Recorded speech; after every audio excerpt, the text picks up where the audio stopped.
প্রায় 470 বছরের প্রাচীন ঐতিহ্য বগুড়ার শেরপুরের কেল্লাপোশী মেলা। কিন্তু কিভাবে শুরু হয়েছিল বিশাল এই উৎসব?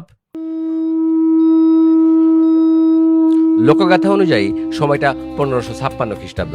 বৈরাগনগরের বাদশাহ সেকেন্দারের পুত্র গাজী মিয়া এবং পালিত ভাই কালু মিয়া রাজ্য ছেড়ে ফকির সন্ন্যাসীর বেশে ঘুরছিলেন। ঘুরতে ঘুরতে তারা আসেন ব্রাহ্মণনগরে। সেখানে রাজকন্যা চম্পার সাথে প্রেম হয়ে যায় সুদর্শন গাজী মিয়ার। কিন্তু এই খবর পেয়ে রাজা ক্ষিপ্ত হয়ে ভাই কালু মিয়াকে বন্দী করেন। ভাইকে উদ্ধার করতে গাজী মিয়া এই কেল্লাপোশী এলাকায় একটি দুর্গ বা কেল্লা নির্মাণ করেন। রাজার সাথে যুদ্ধ করে ভাইকে মুক্ত করেন এবং রাজকন্যা চম্পাকে বিয়ে করেন। আর সেই বিজয়ের দিনটি ছিল জ্যৈষ্ঠ মাসের দ্বিতীয় রোববার। সেই ঐতিহাসিক দুর্গেই পরবর্তীতে গড়ে ওঠে গাজী মিয়ার মাজার, যা আজ এই লাল ঘরটি নামে পরিচিত।